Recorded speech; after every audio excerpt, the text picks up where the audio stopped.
MUDA case ಏನಾಗುತ್ತೋ ಏನೋ ಎನ್ನುವ ಒಂದು ಟೆನ್ಷನ್ನಲ್ಲಿ ಮುಖ್ಯಮಂತ್ರಿಗಳಿದ್ದಾರೆ. ನಾಳೆ ಮುಖ್ಯಮಂತ್ರಿಗಳಿಗೆ ಬಿಗ್ ಡೇ. ಕಾರಣ CBIಗೆ ಮುಡಾ ಕೇಸನ್ನು ಕೊಡಬೇಕಾ ಬೇಡವಾ ಅಂತ ಒಂದು ವಿಚಾರ ಇತ್ತಲ್ಲ. ಕೊಡಿ ಕೊಡಿ ಕೊಡಿ ಅಂತ ಅರ್ಜಿಯನ್ನು ಹಾಕ್ಕೊಂಡಿದ್ರು.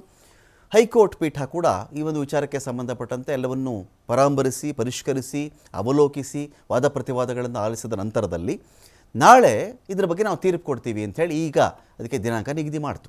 ಧಾರವಾಡ ಹೈಕೋರ್ಟ್ನಲ್ಲಿ ನಾಳೆ ಬೆಳಗ್ಗೆ 11 ಗಂಟೆಗೆ ಮುಡಾ ಕೇಸ್ ವಿಚಾರಕ್ಕೆ ಸಂಬಂಧಪಟ್ಟಂತೆ ಮಹತ್ವದ ತೀರ್ಪು ಹೊರಬೀಳ್ತಾ ಇದೆ. ಅಂತಿಮ ತೀರ್ಪನ್ನು ನ್ಯಾಯಮೂರ್ತಿ ನಾಗಪ್ರಸನ್ನ ಅವರ ಪೀಠ ಪ್ರಕಟಿಸಲಿದೆ. ಜನವರಿ 27ರಂದು ವಾದ ಪ್ರತಿವಾದವನ್ನು ನ್ಯಾಯಮೂರ್ತಿಗಳು ಆಲಿಸಿದ್ರು. ವಾದ ಪ್ರತಿವಾದ ಆಲಿಸಿದ ಮೇಲೆ ತೀರ್ಪನ್ನು ಕಾಯ್ದಿರಿಸಿದ್ರು. CBIಗೆ ಮುಡಾ ಕೇಸ್ ವಹಿಸಬೇಕು ಅಂತೇಳಿ ಸ್ನೇಹಮಯಿ ಕೃಷ್ಣ ಇಲ್ಲಿ ಅರ್ಜಿಯನ್ನು ಹಾಕ್ಕೊಂಡಿದ್ರು. ಬೆಂಗಳೂರು ಹೈಕೋರ್ಟ್ನಲ್ಲಿ ಸ್ನೇಹಮಯಿ ಕೃಷ್ಣ ಅರ್ಜಿಯನ್ನು ಹಾಕಿದ್ರು. ಮುಖ್ಯ ನ್ಯಾಯಮೂರ್ತಿಗಳು ಧಾರವಾಡ ಹೈಕೋರ್ಟ್ನಲ್ಲಿರೋದ್ರಿಂದ ಅಲ್ಲೇ ವಿಚಾರಣೆ ಮಾಡಿದ್ರಾಯಿತು ಅಂತೇಳಿ ಅಲ್ಲಿಗೆ ಅದನ್ನು ಕಳಿಸಲಾಗಿತ್ತು. ವಿಚಾರಣೆ ಪೂರ್ಣಗೊಳಿಸಿ ತೀರ್ಪನ್ನು ಧಾರವಾಡ ಹೈಕೋರ್ಟ್ ಪೀಠ ನಾಳೆಗೆ ಕಾಯ್ದಿರಿಸಿದೆ.